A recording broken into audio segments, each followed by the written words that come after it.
In the vast expanse of the galactic empire, where species from 1,000 worlds bow before the might of the Zephyrian royal house, Princess Lyralii had seen every type of warrior imaginable. She had witnessed the bone-crushing strength of the Gorbaki berserkers, marveled at the lightning-fast reflexes of the Nexari assassins, and even studied alongside the telepathic strategists of the Mindari collective. But she had never encountered a human. When the recruitment officers brought news of a new species joining their military ranks, a young civilization called humanity from a backwater planet called Earth, Lyralii barely glanced up from her tactical studies. Another primitive species seeking glory in the Empire's endless wars. How utterly ordinary. She couldn't have been more wrong. What the princess didn't know was that humanity had spent millennia perfecting the art of war not against the stars, but against themselves. While other species evolved in relative peace under their single suns, humanity had forged itself in the fires of countless conflicts, emerging as something the galaxy had never seen before, a species that didn't just fight to survive, but fought with a terrifying creativity, adaptability, and sheer bloody-minded determination that would soon shake the very foundations of the Empire itself. The human they assigned to her personal guard seemed so ordinary. No scales, no enhanced muscles, no natural weapons. Just soft skin, brown hair, and eyes that seemed to hold secrets deeper than space itself. Little did Princess Lyralii know that she was about to discover why humanity didn't need to evolve claws when they could craft weapons from anything, didn't need thick hides when they could turn physics itself into armor, and didn't need telepathy when they possessed something far more dangerous, the ability to think 3 steps ahead of enemies who had ruled the galaxy for 10,000 years. The princess assumed he was just another ordinary soldier.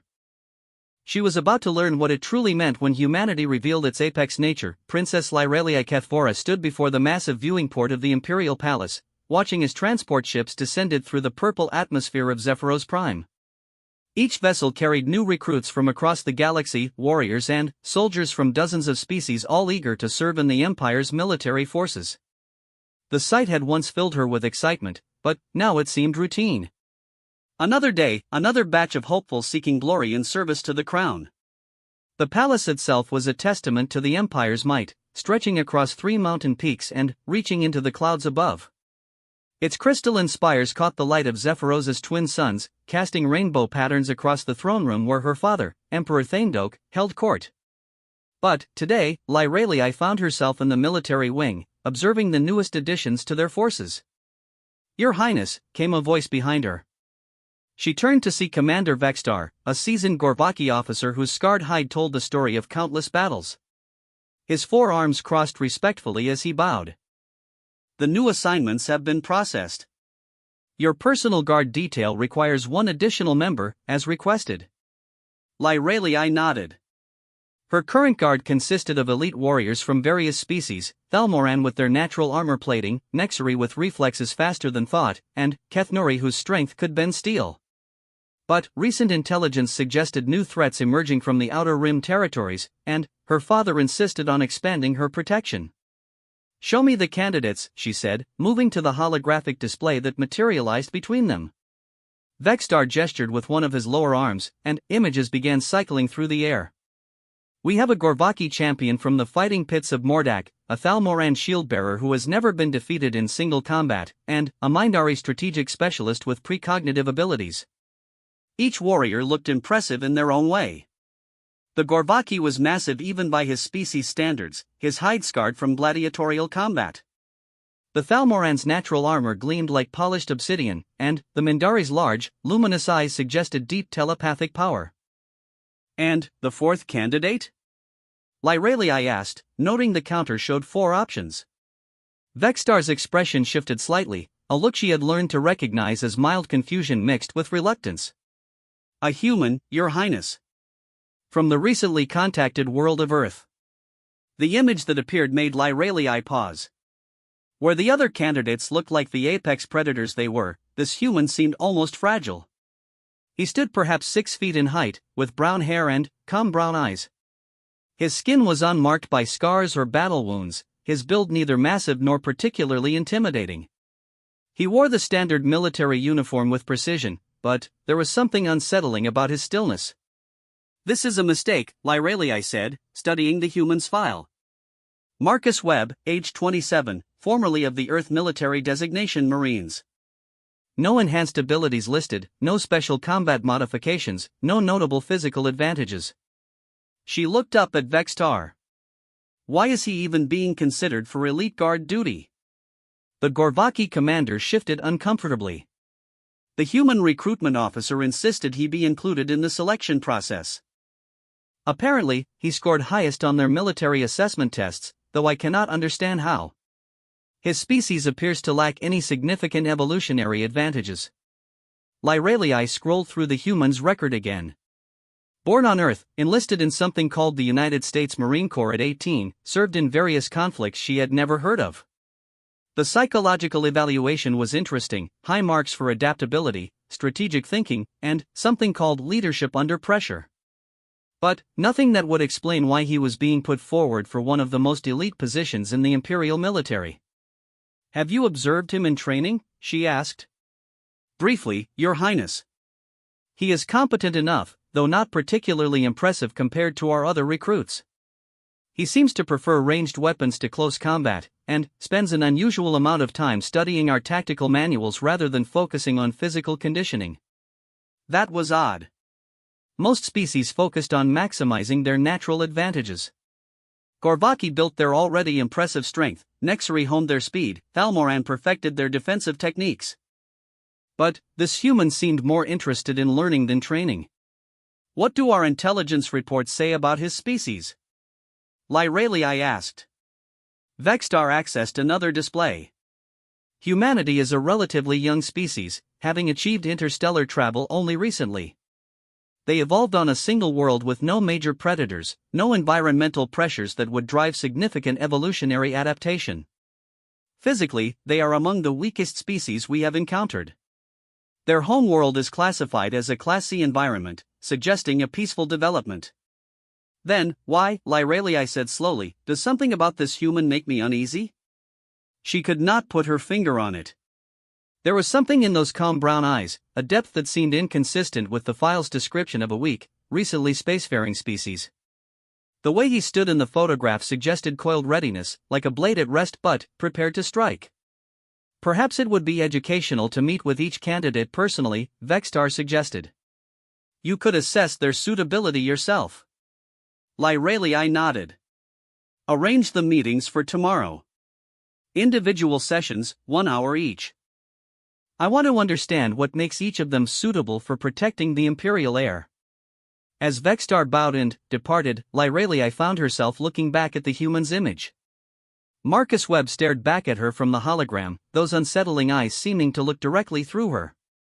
She had grown up surrounded by the galaxy's most dangerous beings, had learned to read the subtle signs of threat and capability in dozens of species. But this human was different. He did not project menace like a Gorvaki, or barely contained violence like a Nexari. Instead, there was something calculating about him, as if he were constantly analyzing everything around him. The princess spent the rest of the day reviewing files on all 4 candidates, but found herself returning repeatedly to the human's record. His service history was peculiar. Unlike the straightforward combat records of the other species, Marcus Webb's military career showed a pattern of unconventional assignments. He had served as an advisor to local forces on primitive worlds, a role that seemed to involve more thinking than fighting. His commendations mentioned innovative tactical solutions and exceptional adaptation to local conditions, phrases that meant little to her. That evening, she dined with her father in the smaller family chambers of the palace. Emperor Thaindok was an imposing figure even for a Zephyrian, his silver skin marked with the ritual tattoos of his rank, his golden eyes sharp with intelligence. Like all Zephyrians, he possessed natural telepathic abilities, though he rarely used them except in formal ceremonies. I understand you are selecting a new guard member, he said between courses of their meal. Yes, father. For candidates, though I am puzzled by one of them. Oh. A human. They seem remarkably unremarkable, yet something about him concerns me. Thaindok set down his eating implement, a gesture that meant he was giving her his full attention. Tell me about this concern. Lyralii struggled to articulate the feeling. He appears weak by all physical measures, yet there is an intensity about him that does not match his species profile. When I look at his image, I feel like I am missing something important. Her father nodded slowly. I have heard interesting reports about humanity from our diplomatic corps. They are indeed physically unremarkable, but they have achieved spaceflight remarkably quickly for such a young species. There are rumors that they have been involved in conflicts that would challenge species far more naturally gifted than they. What kind of conflicts? The reports are vague, but apparently humans have been fighting wars amongst themselves for their entire recorded history. Not tribal skirmishes or territorial disputes, but organized warfare involving millions of their kind. They have developed technologies and tactics that our military analysts find intriguing. This was news to Lyralii. Most species achieved interstellar capability only after achieving planetary peace. The idea of a species that reached the stars while still fighting amongst themselves was almost unthinkable. Do you think I should select him? Thaindok smiled, an expression that revealed the predatory teeth that all Zephyrians possess despite their generally peaceful nature. I think you should trust your instincts. If something about this human unsettles you, perhaps that is precisely why he would make an effective guard. The enemies we face are becoming more sophisticated. Perhaps we need protection that thinks differently than we do. The next morning, Lyralii prepared for her interviews in the palace's secure meeting chamber. The room was designed to intimidate, with high ceilings, formal seating arrangements, and subtle environmental controls that could adapt to any species' comfort requirements. She had changed into her formal military attire, a uniform that marked her rank as both princess and colonel in the imperial forces. The first interview was with the Gorvaki champion, Krekstar. He entered the chamber like a moving mountain, his 4 arms and massive torso making even the large furniture seem small. His scarred hide spoke of countless victories in combat sports that would kill most other species. Your Highness, he rumbled in accented imperial standard, it would be my honor to serve as your shield. The interview proceeded predictably. Krekstar was impressively strong, absolutely loyal, and possessed the straightforward mindset of a professional warrior. He would throw himself into any danger without hesitation, could likely defeat any single opponent in physical combat, and had the tactical sense of a battering ram. Useful, but not particularly surprising. The Thalmoran shieldbearer, Velan, was similarly impressive in her own way. Her species' natural armor made her nearly invulnerable to conventional weapons, and her defensive instincts were honed to perfection. She demonstrated her ability to extend her armor plates to shield others, a rare talent even among her people. The Mindari strategist, Kethmore, brought different skills. His large eyes seemed to see everything at once, and his telepathic abilities allowed him to coordinate with other guards without spoken communication. During their conversation, he occasionally responded to her thoughts before she voiced them, a disconcerting but useful talent. All 3 were exactly what she expected, highly capable specialists whose abilities matched their species' natural gifts. They would serve well, protect effectively, and think within the parameters of their evolutionary programming. Then, Marcus Webb entered the chamber. He moved with economy, no wasted motion, his uniform crisp and properly arranged. When he stood at attention before her chair, there was no visible tension in his posture, yet she had the impression of a spring coiled and ready to release. His brown eyes met hers directly, respectfully but without the submission she was accustomed to seeing from new recruits. Your Highness, he said, his voice carrying an accent she was unfamiliar with. Thank you for considering me for this position. Tell me, Marcus Webb, she began, using the human naming convention, why should I select a member of a species with no apparent combat advantages to protect the heir to the imperial throne? Most candidates would have responded with demonstrations of loyalty, lists of their qualifications, or appeals to honor. Marcus Webb did something different. He smiled slightly, an expression that somehow managed to be both respectful and predatory. Because, Your Highness, the greatest threats to your safety will not come from opponents you can see coming. The answer intrigued her. Explain. Every species in the galaxy knows how dangerous a Gorvaki is. They plan accordingly. They know to avoid close combat with Thalmorans, to shield their thoughts from Minari, to stay out of reach of Nexari. But they do not know what to expect from humans, because we have not been part of the galactic community long enough for our capabilities to be widely understood.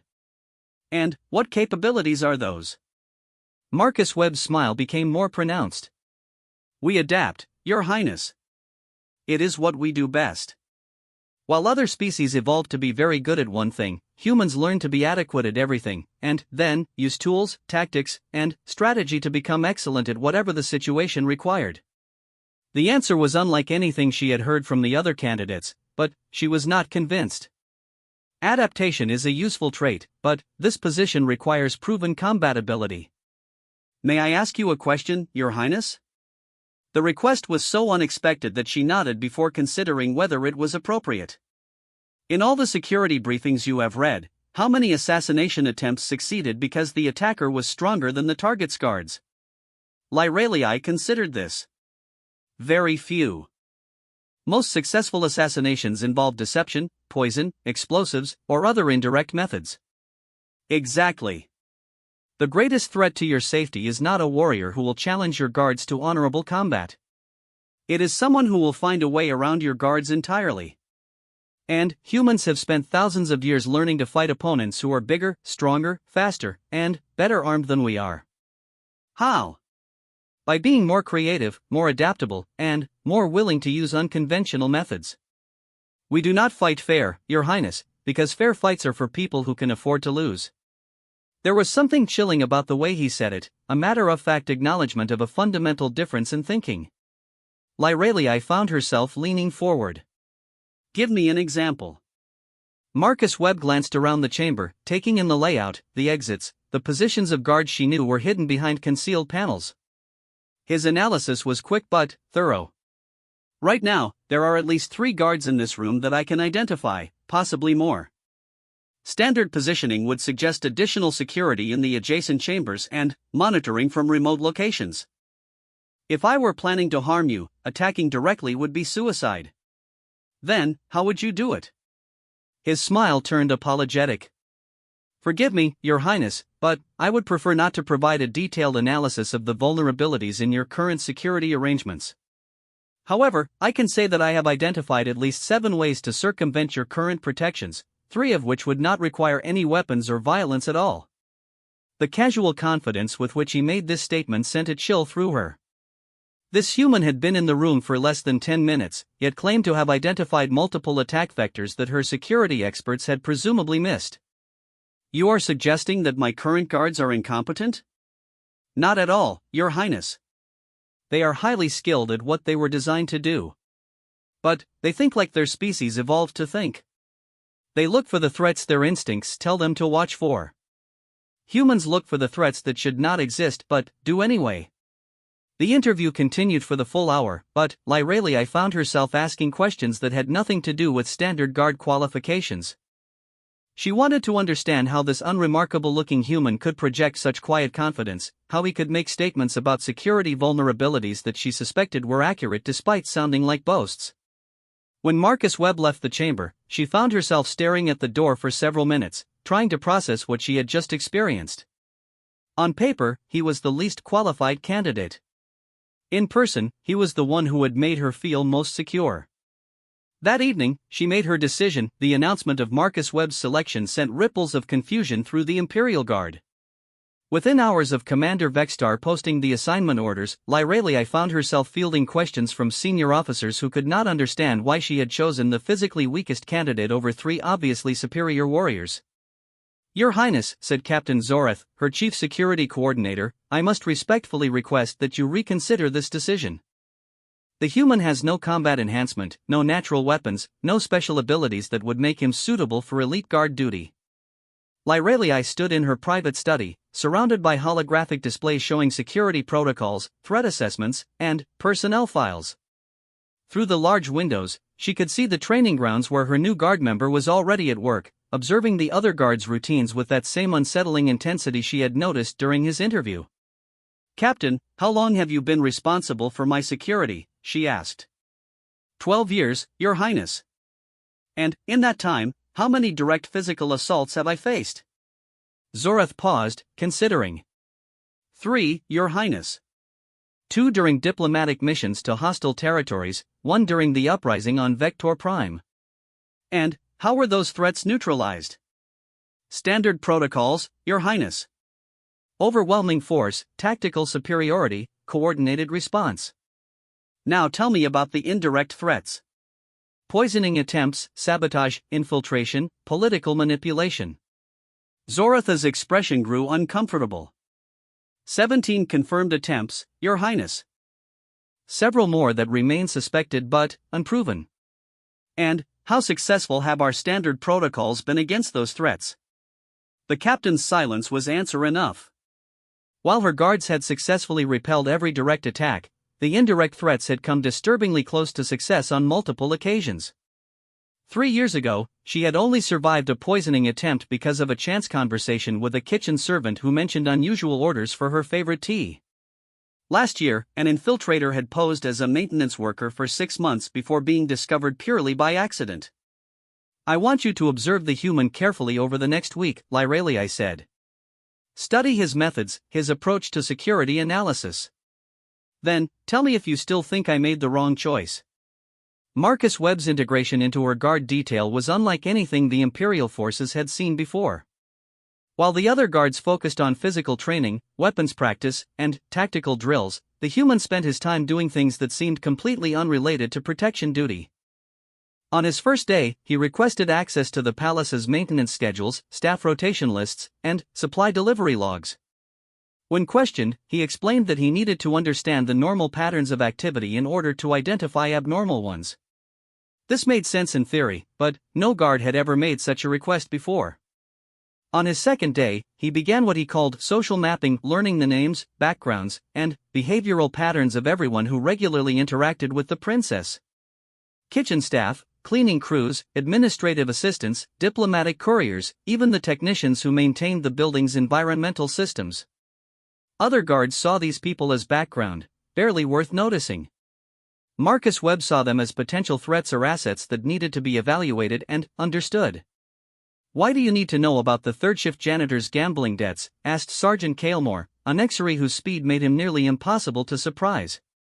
Marcus was sitting in what had become his preferred spot in the guard station, a corner position that gave him clear sight lines to all entrances while keeping his back protected. He had arranged the furniture in a way that seemed casual but was clearly deliberate, creating multiple cover positions and ensuring he could reach his weapons quickly. Because desperate people make dangerous choices, Marcus replied, continuing to study the personnel files on his tablet. That janitor has access to the princess's living quarters 3 nights per week. His gambling debts could make him vulnerable to bribery or coercion. Either we help him solve his financial problems, or we change the cleaning schedule so someone else handles those areas. Kalemore's large eyes blinked slowly, a sign of confusion among his species. But he has been security cleared. Background checks confirmed his loyalty. Background checks tell you about the past. I am more interested in present vulnerabilities and future possibilities. This kind of thinking was foreign to the other guards. They had been trained to respond to immediate, obvious threats with superior firepower and tactical positioning. Marcus Webb seemed to be playing a different game entirely, one that involved predicting problems that did not yet exist and preventing attacks that had not yet been planned. On his third day, he requested a meeting with Princess Lyralii to discuss what he called security architecture modifications. She agreed, curious to see what this unconventional guard had identified. Your current security model is based on the assumption that threats will be direct and obvious, he began, gesturing to a holographic display that showed the palace's security layout. Multiple layers of armed guards, weapons scanners, identity verification, physical barriers.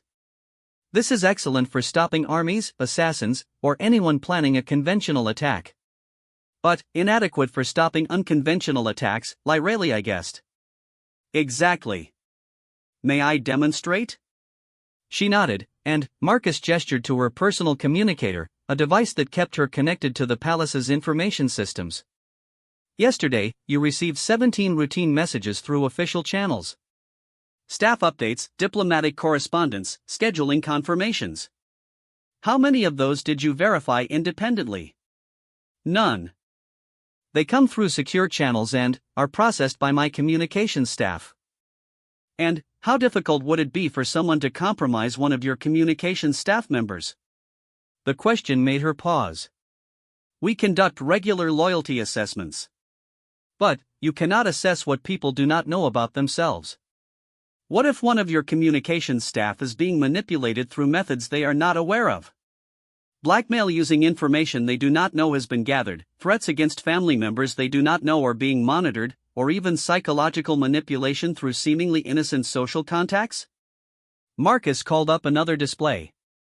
3 days ago, your communications assistant Naravel received a gift from someone claiming to be an old academy friend. The gift was a decorative data crystal that appears to be purely ornamental. However, when I scanned it with equipment borrowed from the technical division, I found it contains sophisticated monitoring software designed to record and transmit everything it observes. Lyralii felt a chill run through her. Are you saying my communications are being monitored? Not yet. The device has not been activated, probably because whoever sent it wanted to ensure it was placed in the right location before beginning surveillance. But, if Naravel had positioned it near her workstation as intended, everything you said or did in the communications center would have been recorded and transmitted to unknown recipients. How did you discover this? Marcus smiled that slightly predatory smile she was learning to recognize. I asked myself what I would do if I wanted to monitor your communications without being detected. The gift seemed like the most elegant solution, so I checked. And the other guards? Saw a loyal staff member receiving a personal gift and thought nothing of it. Because they were looking for armed intruders, not social engineering. Over the following days, Marcus continued to reveal vulnerabilities that the traditional security mindset had missed completely. He identified a maintenance contractor whose financial records suggested possible criminal connections. He discovered that the palace's environmental control system could be accessed through unsecured connection points. He found 3 different ways that someone could gain unauthorized access to restricted areas using nothing more than a confident attitude and a convincing story. Each discovery forced Lyralii to confront the fact that her security was far less comprehensive than she had believed. But, more disturbing than the vulnerabilities themselves was the ease with which Marcus found them. He was not using advanced technology or inside information. He was simply thinking about problems differently than anyone else had thought to think about them. How did your species learn to think this way? She asked during one of their evening briefings. Marcus considered the question carefully. Necessity, Your Highness. Humans evolved on a world where we were not the strongest, fastest, or most dangerous predators. We survived by being smarter, more adaptable, and more creative than the things that wanted to eat us. Then, we spent the rest of our history fighting wars against other humans who were just as smart, adaptable, and creative as we were. Other species fought wars as well. Not like humans fought wars. Most species had natural advantages that dominated their combat thinking. Gorvaki relied on strength, Nexari on speed, Thalmorans on defense. But humans had no single overwhelming advantage, so we learned to use everything: terrain, technology, psychology, logistics, deception, coordination. We became generalists in a galaxy full of specialists. And, you believe this makes humans superior warriors? Marcus shook his head. Not superior, Your Highness. Different. In direct combat, a Gorvaki will destroy me every time. In a race, a Nexari will win before I take 10 steps. In a siege, Thalmoran defenses will outlast any weapon I can bring to bear. But, in a complex, fluid situation where the rules are unclear and the objectives keep changing, humans have advantages that other species sometimes struggle to match. To demonstrate his point, Marcus proposed a training exercise. He would attempt to infiltrate a secure area of the palace while the regular guards attempted to stop him. The rules were simple: he could not use violence, could not damage any equipment, and had to reach a specific location within 2 hours using only resources available to any palace visitor. Captain Zoreth accepted the challenge confidently. The target was the princess's private study, one of the most secure locations in the palace. Multiple checkpoints, armed guards, biometric scanners, and electromagnetic barriers protected the area. No unauthorized person had ever gained access without being detected. Marcus began by doing something completely unexpected. Instead of attempting to approach the study directly, he went to the palace's public areas and began having conversations with staff members. He spoke with tour guides about the palace's history, maintenance workers about the building's infrastructure, and administrative personnel about daily routines. To observers, he seemed to be satisfying natural curiosity about his new workplace. But each conversation was carefully designed to gather specific information. From the tour guides, he learned about the palace's original construction and structural modifications. From maintenance workers, he discovered the locations of utility access points and service corridors. From administrative staff, he mapped the patterns of personnel movement throughout the building. After 90 minutes of what appeared to be casual socializing, Marcus disappeared. The guards began a systematic search, checking every monitored entrance and scanning all public areas. Security cameras showed no sign of him attempting to approach the restricted sections. Electronic sensors detected no unauthorized presence in the secured corridors. For 20 minutes, it seemed as though he had simply vanished. Then, Captain Zoreth received a communication from the princess's study. Marcus was sitting calmly at her desk, having somehow materialized in the most secure room in the palace without triggering a single alarm. How, was all Captain Zoreth could say when he arrived with a full security team to find Marcus waiting patiently. I used the delivery entrance that services the diplomatic wing, Marcus explained. Your sensors are calibrated to detect unauthorized biological signatures, but they ignore properly credentialed delivery containers. I borrowed a food service uniform and identification, hid inside a diplomatic catering delivery, and had the automated delivery system transport me directly to the service corridor that connects to this wing. But the biometric scanners only activate when someone approaches from the main corridors. The service entrance assumes that anyone arriving through the delivery system has already been cleared by the loading dock security. The electromagnetic barriers are designed to stop people carrying weapons or electronic devices. I was not carrying anything that registered as threatening. The guards at the checkpoints never saw me, because I never used the monitored routes. Your security model assumes that intruders will attempt to overcome your defenses. I simply went around them. The exercise revealed a fundamental flaw in the palace's security philosophy. Every system was designed to stop people who announced their hostile intent through their actions. None of them were designed to stop someone who appeared to belong, acted with confidence, and used the facility's own systems against itself. This is impossible, Zoreth muttered, reviewing the security footage that showed Marcus's path through the palace. No one could have known about that delivery route without access to classified information.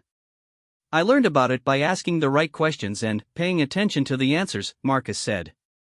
The tour guide mentioned that diplomatic functions require special catering services. The maintenance worker complained about having to clean service corridors after large events. The administrative assistant mentioned scheduling conflicts between deliveries and security rotations. I just connected the information in a way that suggested possibilities.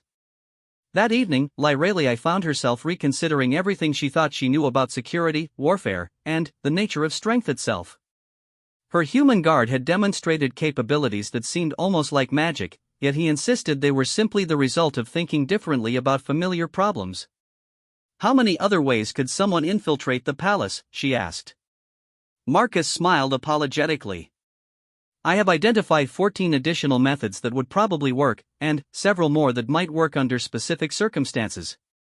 Would you like me to prepare a detailed analysis? Yes. And, Marcus? Your Highness? I want you to teach the other guards how to think the way you think. Can you do that? I can try, Your Highness. But understanding human tactical thinking requires understanding human psychology, and human psychology was shaped by conditions that most other species never experienced. What kind of conditions? Marcus looked out the window at the peaceful gardens surrounding the palace, where the evening light cast everything in gentle colors. The kind of world where being clever was the difference between eating dinner and becoming dinner, Your Highness. Where trust was a luxury few could afford, and survival meant always being prepared for the moment when allies became enemies. That sounds like a terrible way to live. It was, Your Highness. But it taught us lessons that proved useful when we reached the stars.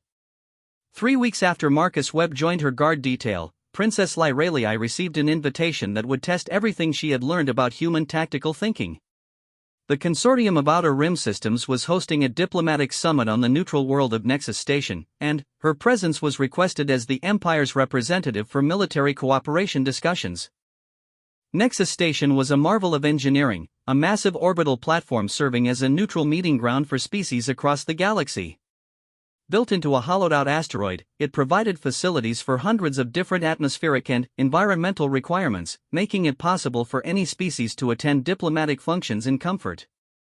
The station's neutrality was guaranteed by treaty, enforced by a coalition of peacekeeping forces from dozens of worlds. "It is a trap," Marcus said flatly when she showed him the invitation. They were in her private briefing room, reviewing the details of the proposed summit. The invitation was elaborate, signed by representatives from 12 different species, and included detailed security protocols that appeared comprehensive and reasonable. "Explain," Lyrelii said. She had learned to take Marcus's assessments seriously, even when they seemed paranoid. "The timing is suspicious." This summit was organized quickly, with less than standard notice for an event of this magnitude. The guest list includes several species that have recent grievances with the Empire. The security protocols look impressive but contain subtle flaws that suggest they were designed by someone familiar with our standard procedures. Marcus called up a holographic display showing the station's layout. More importantly, the choice of venue creates tactical disadvantages for us while providing advantages for potential hostiles. Nexus Station is neutral territory. Our enemies cannot act against us there without violating multiple treaties. Treaties only matter if people honor them, Your Highness. And neutral territory creates as many problems as it solves. We cannot bring our own security forces, cannot control the environment, and must rely on supposedly impartial peacekeepers who may have their own agendas. Captain Zoreth, who had been reviewing the security arrangements, looked up from his display. The Nexus Station peacekeeping force has an excellent reputation. No diplomatic incident has ever occurred under their protection. No documented incident, Marcus corrected. But consider the perfect setup this represents for someone planning something subtle. If I wanted to harm, kidnap, or manipulate a high-value target like the princess, a diplomatic summit on neutral ground would provide ideal cover. "The human is being paranoid," said Sergeant Kaelmore. "These are standard diplomatic protocols." Marcus smiled, but there was no humor in it. "Sergeant, how many diplomatic summits has your species attended where the primary topic of discussion was military cooperation between former enemies?" "Several, though most resulted in routine agreements or minor trade arrangements."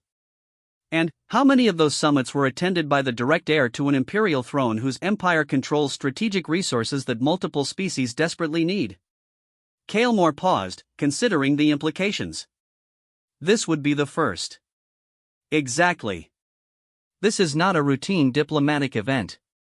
This is a gathering of species that have reasons to want leverage over the Empire, taking place in an environment where our normal security advantages are neutralized." Lyrelii studied the invitation again, trying to see it through Marcus's eyes.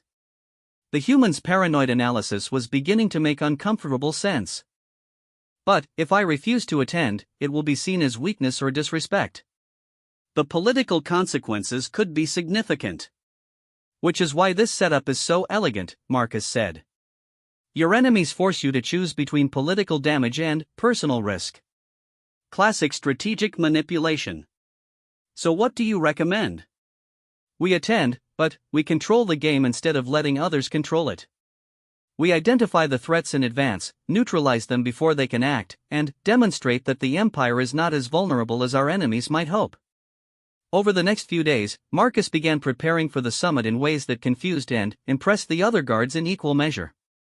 Instead of focusing on weapons, armor, and defensive positioning, he spent his time gathering intelligence about every species that would be attending, mapping the political relationships between different factions, and analyzing the personal backgrounds of individual delegates. "Why do you need to know about Ambassador Krektol's mating season?" asked Zoreth, watching Marcus compile detailed psychological profiles. "Because his species becomes extremely aggressive during their reproductive cycle, and the timing of this summit coincides with that period for his age group. If someone wanted to manipulate him into taking actions he would normally avoid, this would be the optimal time to apply pressure." Marcus continued building his intelligence picture with the methodical thoroughness that was becoming his trademark. He studied the station's technical specifications, not just the security protocols but the life support systems, communication networks, and emergency procedures. He researched the backgrounds of the peacekeeping force members who would be on duty during their visit. He even analyzed the catering arrangements, noting which food vendors had been selected and whether any of them had connections to potentially hostile organizations. This level of preparation seems excessive, Lyralii observed during one of their briefings.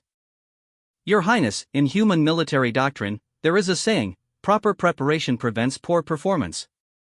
The more variables we control in advance, the fewer unpleasant surprises we will face during the actual event. But, surely not every detail matters. Marcus gestured to his intelligence display. Every detail creates possibilities. The catering vendor who has financial connections to a militant faction could introduce compromised food or beverages. The peacekeeper who has gambling debts could be bribed to look the other way at a critical moment. The ambassador whose psychological profile suggests emotional instability could be triggered into creating a diplomatic incident that provides cover for other actions. You see threats everywhere. I see possibilities everywhere, Your Highness. Most of them are harmless, but identifying them in advance allows us to recognize which ones might become actual threats. The journey to Nexus Station took 3 days aboard the Imperial diplomatic vessel Sovereign's Edge. Marcus spent the trip conducting what he called scenario planning, developing contingency plans for dozens of possible situations they might encounter. He drilled the other guards on recognition protocols for different types of attacks, escape routes through various sections of the station, and communication procedures if their group became separated. The human thinks of everything, Kael'mor admitted privately to Zorith. But his plans are so complex. How can we possibly remember all of these contingencies? You don't memorize the plans, Marcus explained when Zorith asked him about this concern. You memorize the principles behind the plans.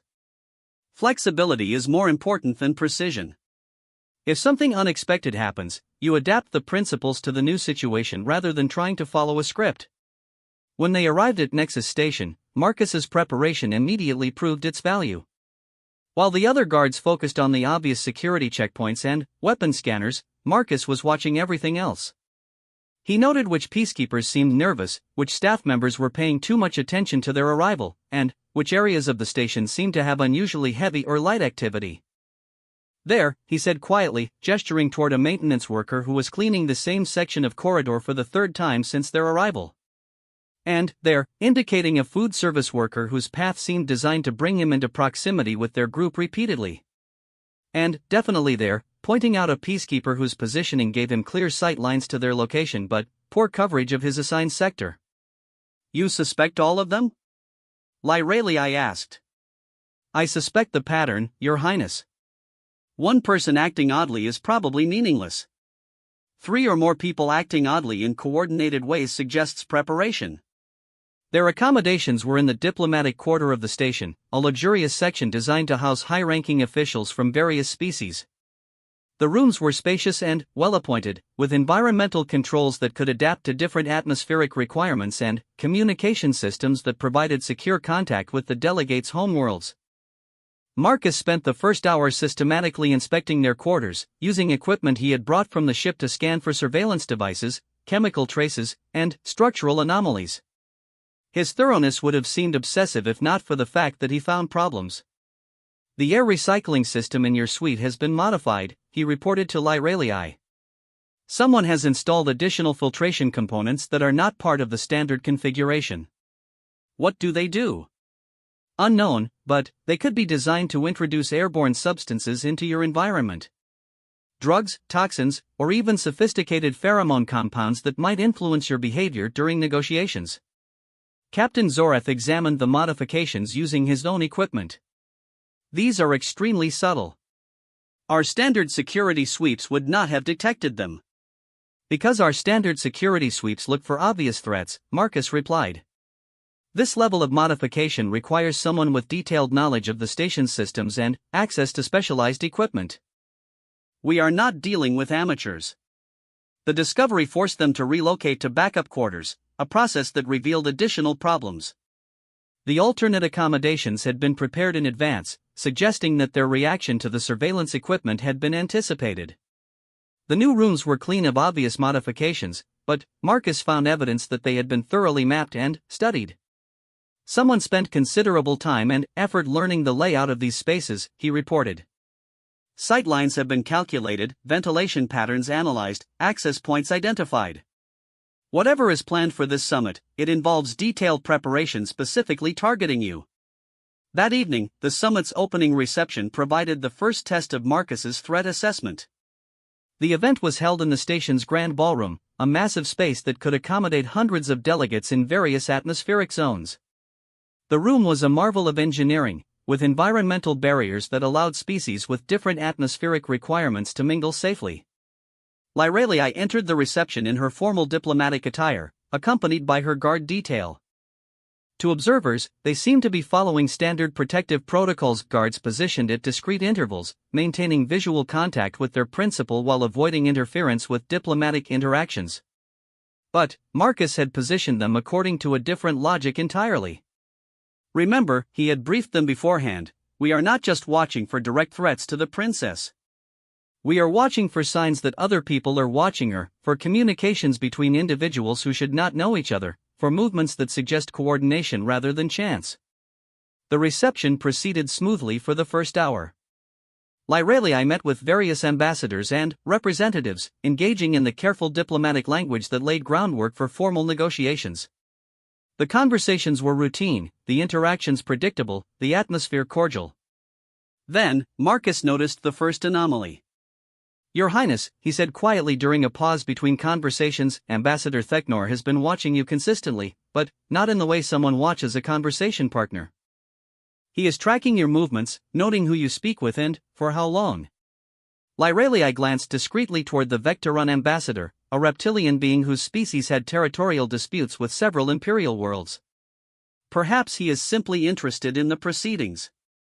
His aide has been making discreet communications each time you begin or end a conversation. Pattern suggests reporting rather than normal administrative coordination. As the evening progressed, Marcus identified additional suspicious activities. A Gorvaki delegate positioned himself near the refreshment area in a way that gave him oversight of the entire room while appearing to be socializing casually. A group of Nexari clustered near one of the emergency exits, their formation too precise to be accidental. Several members of the peacekeeping force seemed to be paying more attention to the Imperial delegation than their assigned duties warranted. We have a problem, Marcus reported during a brief private consultation. I count at least 12 individuals whose behavior suggests coordination. This is not paranoia, Your Highness. Something is being prepared. What kind of something? Unknown, but the positioning suggests they want to control movement within the ballroom. If I had to guess, I would say they are preparing either to isolate you from assistance or to force you to move in a specific direction. Should we leave? Marcus considered the question carefully. Leaving now would confirm their suspicions that we have detected their preparations. Better to stay and disrupt their plans by not behaving the way they expect. How? By taking control of the situation before they can implement whatever they have planned. Marcus approached Captain Zoreth with a proposal that seemed insane on its surface. Instead of waiting for their opponents to make the first move, he wanted to force a confrontation under circumstances of their own choosing. The human wants us to start a fight? Kaelmore asked incredulously.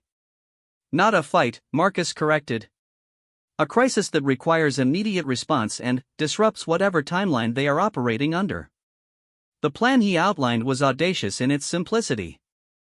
Using his knowledge of the different species' psychological triggers, Marcus proposed to create a diplomatic incident that would force the suspicious individuals to abandon their coordinated positions and respond to an unexpected emergency. Ambassador Krektol is under biological stress from his mating cycle, Marcus explained. The Nexari delegation includes someone who insulted his species in a trade dispute last year. If I can maneuver them into close proximity and provide the right trigger, the ambassador will react aggressively enough to require peacekeeping intervention. This seems needlessly provocative, Zoreth said. Sometimes the best defense is controlled chaos, Captain. If our enemies are prepared for predictable behavior, we give them something completely unexpected. Marcus implemented his plan with the same methodical approach he applied to everything else. He began by engaging Ambassador Krektol in a conversation about territorial rights, gradually steering the discussion toward topics that would elevate the ambassador's stress level. Meanwhile, he arranged for a coincidental encounter with the Nexari delegate, timing the interaction to occur when the ambassador's emotional state would be most volatile. The resulting confrontation unfolded exactly as Marcus had predicted. Ambassador Krechtol's aggressive response to the Nexari delegate's presence created an immediate diplomatic crisis that required all available peacekeepers to respond. The coordinated positioning that Marcus had identified dissolved as individuals abandoned their planned locations to deal with the emergency. In the confusion, Marcus identified the true threat. "There," he said, pointing to a figure moving against the flow of people responding to the diplomatic incident. "Service worker, moving toward the kitchen access that leads to the private meeting rooms. He is not responding to the crisis because he has different priorities." While the ballroom erupted in diplomatic fury and peacekeeping protocols, Marcus slipped away from the main group and followed the suspicious figure. What he discovered confirmed his worst fears about the summit's true purpose. The service worker was not a service worker at all, but a highly trained operative carrying sophisticated surveillance equipment toward the private chambers where tomorrow's negotiations would take place. The plan was not to attack or kidnap the princess during the reception, but to monitor and record the private discussions that would determine imperial policy for the next decade. Marcus's interception of the operative revealed the scope of the intelligence operation targeting the summit. Multiple species had coordinated to place surveillance assets throughout the station, creating a comprehensive monitoring network that would give them unprecedented access to the Empire's negotiating positions and strategic plans. The discovery forced a complete reassessment of the summit's security arrangements and ultimately led to the exposure of a conspiracy that reached to the highest levels of several governments. But, for Marcus, the most important result was something else entirely. "You were right to be paranoid," Lyralii said when the immediate crisis had passed and they were safely aboard their ship. "Not paranoid, Your Highness," Marcus replied. "Just properly prepared. In human experience, the price of peace is eternal vigilance." "And constant suspicion of everyone around you?" Marcus smiled, but this time the expression seemed genuinely warm rather than predatory. "Not everyone, Your Highness. But always remembering that trust is something that must be earned and verified, not simply assumed." As their ship departed Nexus Station, Lyralii found herself understanding something fundamental about humanity that she had not grasped before. The human approach to security was not just about superior tactics or advanced thinking. It was about a worldview shaped by millennia of experience with betrayal, deception, and the knowledge that today's ally could become tomorrow's enemy. It was a dark way of seeing the universe, but it had proven remarkably effective at keeping her alive. 6 months after the Nexus Station incident, Princess Lyralii thought she understood human capabilities. Marcus had proven himself repeatedly, demonstrating tactical thinking that seemed almost supernatural in its effectiveness. His ability to predict, prevent, and counter threats had become legendary among the Imperial Guard. But she was about to discover that everything she had seen was merely the surface of humanity's true nature. The crisis began with a routine morning briefing that turned out to be anything but routine. "Your Highness," Commander Vextar's voice carried unusual tension as he entered her private chambers, "we have received disturbing intelligence from our deep space monitoring stations. A Kethnori battle fleet is approaching Imperial space under radio silence, estimated arrival in 72 hours. Lyralii felt her blood chill. The Kethnori were one of the galaxy's most feared warrior species, evolved predators whose natural armor and incredible strength made them nearly unstoppable in conventional combat. More importantly, they had been neutral in recent conflicts, showing no aggressive intentions toward the Empire." "What is their declared purpose?" "They have made no declaration, Your Highness. Our attempts to establish communication have been ignored. But fleet composition suggests this is not a diplomatic mission." Marcus, who had been quietly reviewing security reports in the corner, looked up from his display. "How many ships?" 47 vessels, including 12 of their primary battle cruisers. Enough firepower to devastate any single Imperial world. "Have they requested passage rights or filed navigation plans?" "Negative. They appeared at the edge of our sensor range already configured for combat operations." Marcus set down his tablet and gave Vextar his full attention. Commander, what is the Empire's standard response to unannounced military incursions of this magnitude? Diplomatic contact attempts, followed by defensive positioning if communication fails. If hostile intent is confirmed, we deploy the Third Fleet to intercept. And, how effective would the Third Fleet be against a full Kethnori battle formation? Vexstar's expression grew grim. Estimates suggest significant casualties even in a best-case scenario. The Kethnori are formidable opponents under any circumstances. Lyralii watched Marcus process this information with the same calm intensity she had learned to associate with his analytical thinking. But there was something different about his demeanor now, a subtle shift that made her realize she was about to see a side of humanity that had not yet revealed itself. "Your Highness," Marcus said slowly, "I need to ask you a question that may seem strange. How much do you know about human military history?" "Only what you have told me." "Your species fought many wars among yourselves before achieving spaceflight." "That is a significant understatement." "Humans have been fighting organized warfare for over 5,000 years. Not skirmishes or territorial disputes, but systematic, technological, strategic warfare involving millions of participants and resources on a planetary scale." Vexstar shifted uncomfortably. "While this history is interesting, I fail to see how it relates to our current crisis." Marcus smiled, but this time the expression was unlike anything Lyralii had seen from him before. It was not the predatory grin of someone anticipating a challenge, or the satisfied look of someone solving a puzzle. This was something harder, colder, and infinitely more dangerous. "Commander, what would you say if I told you that the approaching Kethnori fleet is not a threat to the Empire, but an opportunity to demonstrate why humanity joined the Imperial military?"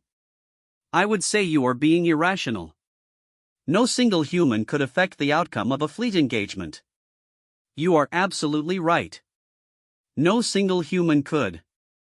"But the Empire has been recruiting humans for over a year now."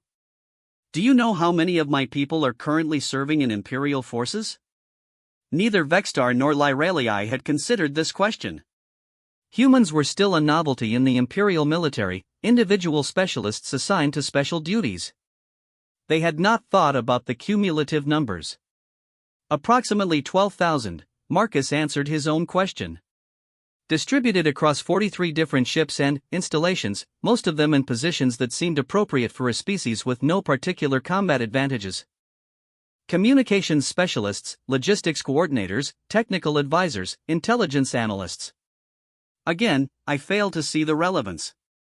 Marcus stood and walked to the tactical display, calling up a star chart that showed Imperial space and the approaching Kethnori fleet. "The relevance, Commander, is that those 12,000 humans have been observing, learning, and preparing for exactly this kind of situation. And we have capabilities that we have not yet had reason to demonstrate." "Such as?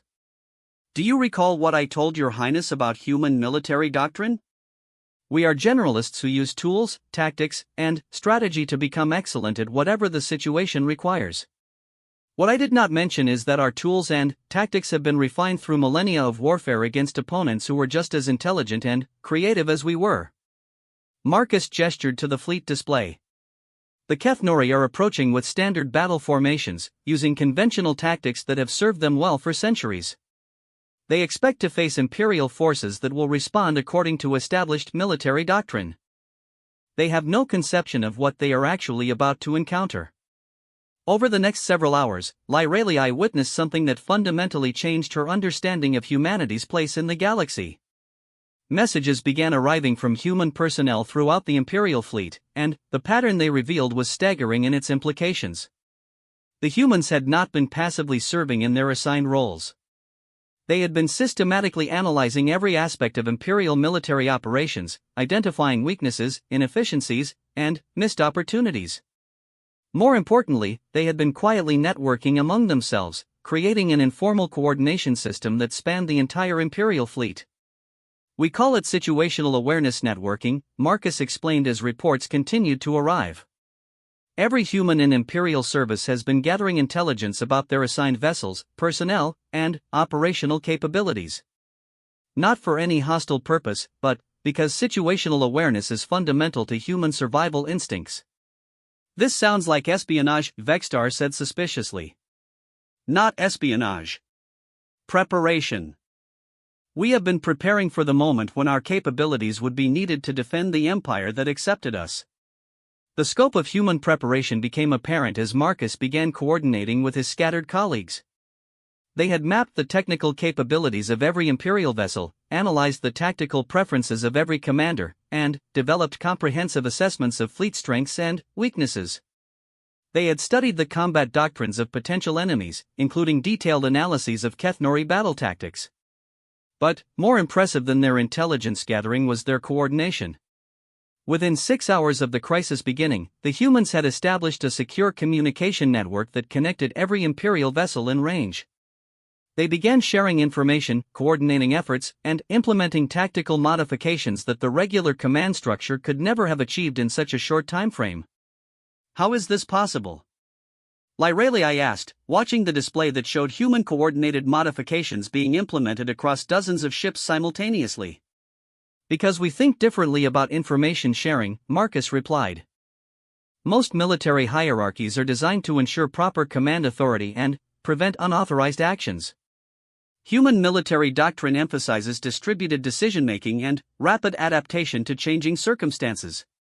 But surely Imperial commanders would not authorize such extensive modifications without proper review procedures. Marcus smiled that dangerous smile again. Your Highness, most of the modifications we are implementing do not require command authorization because they involve optimizations rather than fundamental changes. We are not altering ship designs or weapon systems. We are coordinating their use in ways that maximize effectiveness. As the Kethnori fleet drew closer, the nature of human preparation became fully apparent. They had not just been observing Imperial military capabilities, they had been developing comprehensive battle plans for dozens of potential scenarios. The approaching fleet matched one of their contingency analyses almost perfectly. We anticipated this possibility 8 months ago, Marcus explained, showing Lyralii a strategic assessment that predicted a Kethnori incursion with remarkable accuracy. Not this specific attack, but the general pattern. A warrior species testing Imperial resolve with a fleet large enough to cause serious damage but not so large as to represent an existential threat. You planned for this? We planned for the likelihood that someone would eventually test the Empire's military capabilities, and we analyzed which species were most likely to do so under what circumstances. The Kethnori made the most sense because they have the military strength to pose a credible threat but also the strategic wisdom to avoid actions that would provoke total war. The human analysis proved unnervingly accurate when the Kethnori fleet finally entered Imperial space.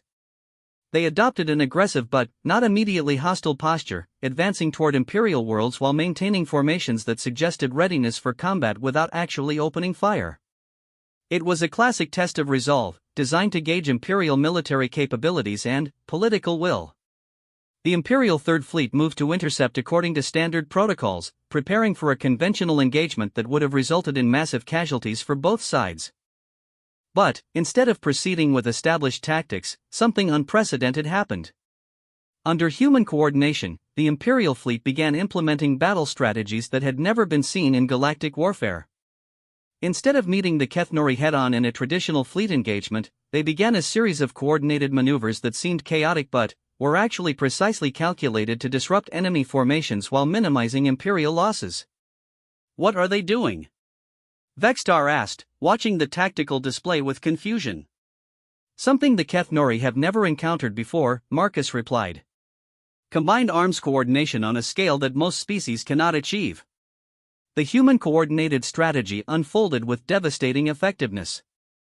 Imperial ships moved in patterns that seemed to violate conventional tactical wisdom, but each maneuver was designed to support multiple objectives simultaneously. Fast attack craft harassed Kethnori formations while heavy cruisers positioned themselves for optimal firing solutions. Support vessels provided electronic warfare capabilities that disrupted enemy communications while medical and repair ships maintained fleet effectiveness. But the most significant innovation was information warfare. The humans had identified vulnerabilities in Kethnori command systems that allowed Imperial forces to intercept, decode, and sometimes even modify enemy communications in real time. We have been studying their technology since they first appeared on galactic sensors, Marcus explained. Most species focus on analyzing enemy weapons and defenses. Humans focus on analyzing enemy decision-making processes. The result was a battle that lasted only 4 hours and ended with the complete withdrawal of the Kethnori fleet without a single Imperial casualty. The enemy had found themselves fighting an opponent that anticipated their moves, countered their tactics, and demonstrated capabilities they had never encountered before. Impossible, breathed Vextar, reviewing the battle reports. The Kethnori are among the finest warriors in the galaxy. How could they be defeated so decisively? They were not defeated by superior individual combat skills, Marcus replied. They were defeated by superior coordination, superior information processing, and superior adaptability. The same advantages that allowed humans to dominate their home world despite being physically inferior to most of the other species they competed against. In the aftermath of the battle, Lyralii began to understand what Marcus had meant when he spoke about humanity revealing its apex nature. The humans had not won through individual heroics or advanced technology. They had won by thinking about warfare in ways that other species simply did not think about warfare. Your people have been preparing for galactic conflict since you joined the Empire, she realized. Not preparing for conflict, Your Highness. Preparing to prevent conflict through the demonstration of overwhelming capability. The best victory is the one where your enemies decide not to fight you in the first place. And, you believe this demonstration will prevent future challenges to Imperial authority? Marcus called up a galactic map showing the territories controlled by various species and factions. Word of this engagement will spread quickly through intelligence networks. Other potential aggressors will analyze what happened here and reach conclusions about the risks of challenging Imperial military power. What conclusions? That the Empire now possesses military capabilities that cannot be countered through conventional means. That attacking Imperial forces means facing an opponent that fights according to rules they do not understand, using strategies they cannot predict, and coordinating efforts on a scale they cannot match. The strategic implications were staggering. In a single engagement, humanity had transformed the Empire's military reputation from that of a powerful but conventional force to something unprecedented and unpredictable. The psychological impact would be felt throughout the galaxy. But surely other species will adapt to your methods once they understand them, Lyralii said. Marcus smiled, and this time the expression was genuinely warm. Your Highness, that assumes our methods are static. The greatest advantage of human military thinking is not any specific tactic or strategy, but our ability to continuously adapt and improve. By the time our enemies understand how we won this engagement, we will have developed entirely new approaches to the next one. Over the following weeks, reports arrived from across the galaxy confirming the strategic impact of the Kethnori engagement. 3 separate species that had been preparing military actions against Imperial interests quietly abandoned their plans. Trade negotiations that had been stalled for months suddenly resumed with much more favorable terms. Even neutral species began seeking closer diplomatic ties with the Empire. You have changed the balance of power in the galaxy, Lyralii observed during one of their evening briefings. We have revealed what was always there, Marcus corrected. Humanity has been part of the Empire for over a year. The only thing that changed was other species' understanding of what that means. And what does it mean? Marcus looked out the window at the stars beyond the palace, where somewhere among those distant lights, the word was spreading that the Empire now possessed a new kind of strength. It means that the Empire has gained 12,000 individuals who spent their entire evolutionary history learning how to fight wars against opponents who were just as clever, just as determined, and just as creative as they were. And who developed capabilities that allowed them not just to survive those wars, but to eventually transcend them entirely. Transcend them how? By becoming so effective at warfare that they made warfare obsolete. The greatest achievement of human military development was not learning how to win fights, Your Highness. It was learning how to prevent fights through the demonstration of overwhelming capability. Is that what you have done here? Prevented future conflicts? Marcus nodded. For now.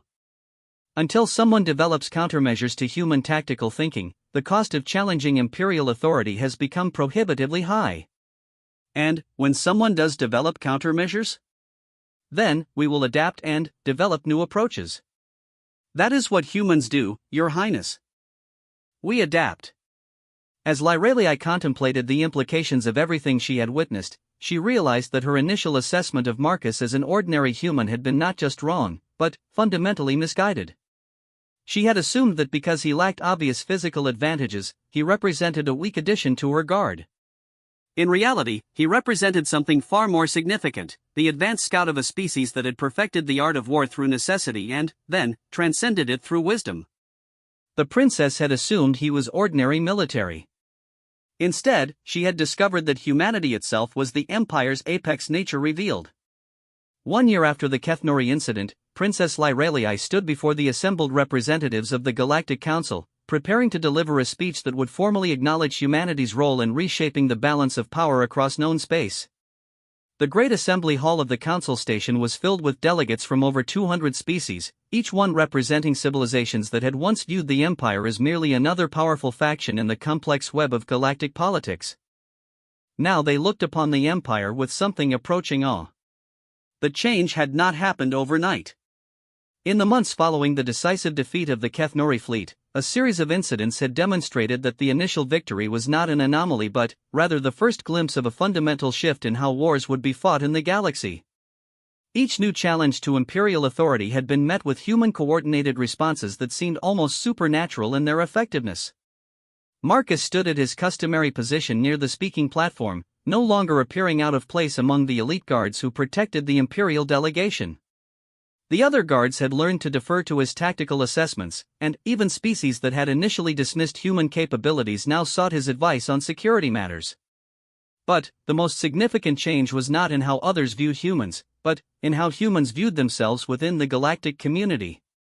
Distinguished delegates, Lyralii began, her voice carrying clearly through the assembly hall's advanced acoustic systems, we gather today to address the new realities that have emerged in galactic affairs over the past year. The Empire stands ready to discuss how these changes might be managed in ways that ensure stability and prosperity for all civilizations. The euphemistic language masked a harder truth that everyone in the hall understood. The Empire was not asking for discussion, it was announcing terms. The demonstration of human military capabilities had eliminated most opposition to imperial expansion, and the few remaining challenges were being resolved through a combination of overwhelming force and psychological warfare that left opponents with no viable options other than capitulation. Ambassador Theknor of the Vectoron Republic rose to speak, his reptilian features showing the strain of representing a species that had once considered itself a major galactic power. Your Highness, the Republic wishes to express its concerns about the unconventional methods being employed by Imperial forces. These new tactics appear to violate several established conventions of civilized warfare. Marcus watched the exchange with interest, noting the careful language that avoided any direct accusations while attempting to rally opposition to human military doctrine. It was a predictable response from a species that had spent centuries fighting according to rules that no longer applied. Ambassador, Lyralii replied with diplomatic precision, the Empire remains committed to all treaties and conventions to which it is a signatory. Perhaps you could specify which particular actions concern your government? The employment of psychological manipulation, information warfare, and coordinated deception on a scale that makes traditional military planning impossible. These methods make it difficult for civilized species to engage in honorable combat. The complaint revealed a fundamental misunderstanding that Marcus had observed repeatedly over the past year. Most galactic species viewed warfare as an extension of their natural behaviors, fighting according to instinctive patterns that had evolved over millions of years. They expected their opponents to fight according to similar instinctive patterns, creating conflicts that were brutal but predictable. Humans fought according to different rules entirely. They treated warfare as a problem to be solved rather than a ritual to be performed, applying creativity, adaptability, and systematic analysis in ways that made conventional military doctrine obsolete. I am curious, Ambassador, Lyralii said, what constitutes honorable combat in your species' military tradition? Direct engagement between comparable forces, using established tactics and recognized weapons, with clear objectives and defined rules of engagement. And, if I may ask, how effective has this approach been for your species in recent conflicts? The question hit its target precisely. The Vectoron Republic had fought 3 wars in the past decade using their traditional approaches, resulting in massive casualties and minimal territorial gains. Their adherence to honorable combat had left them vulnerable to opponents who were less concerned with honor than with victory. That is not the point, Your Highness. The point is maintaining civilized standards in galactic affairs. Marcus stepped forward slightly, a subtle movement that drew attention without violating protocol. Lyralii recognized the signal and nodded almost imperceptibly. If I may address the ambassador's concerns, Marcus said, his voice carrying the calm authority that had become his trademark. I believe there may be a misunderstanding about human military philosophy that could be clarified. Ambassador Theknor turned his attention to Marcus with visible reluctance. The human's reputation had spread throughout the galactic diplomatic community, creating a peculiar situation where representatives of ancient civilizations found themselves intimidated by a member of a species they had considered primitive only months earlier. Please proceed, the ambassador said stiffly. Ambassador, your species' concept of honorable combat assumes that all participants share similar values, capabilities, and objectives. This works well when fighting opponents who evolved under comparable circumstances and developed similar military traditions. But it becomes problematic when facing opponents who developed under different evolutionary pressures. Marcus gestured to the assembled delegates. Every species in this hall evolved to survive on worlds that shaped their approach to conflict. The Kethnori developed overwhelming physical strength because their homeworld was dominated by massive predators. The Nexari evolved incredible speed because they were prey animals who survived through evasion. The Thalmarans developed natural armor because they faced environmental hazards that required defensive adaptations. And humans? Ambassador Theknor asked, though his tone suggested he suspected he would not like the answer. Humans evolved on a world where the greatest threat was other humans. We spent millions of years fighting opponents who were exactly as intelligent, creative, and adaptable as we were. This created evolutionary pressures that other species never experienced. Such as? Marcus smiled, and several delegates shifted uncomfortably in their seats. They had learned to be wary of that particular expression. The ability to think beyond instinctive responses. While other species developed better claws, stronger muscles, or thicker armor, humans developed better brains. Specifically, brains that could analyze opponents' weaknesses, predict their responses, and develop countermeasures faster than those opponents could adapt. Are you suggesting that humans are more intelligent than other species? Not more intelligent, Ambassador. Differently intelligent. Most species developed intelligence to understand their environment and exploit its resources. Humans developed intelligence to understand each other and exploit each other's predictable behaviors. The statement sent a ripple of discomfort through the assembly. Marcus was articulating something that many delegates had suspected but none had been willing to acknowledge directly. The human approach to conflict was fundamentally different from anything else in the galaxy, not because they were stronger or faster or more technologically advanced, but because they thought about problems in ways that other species found almost incomprehensible. This brings us to the real issue, Lyralii Psi.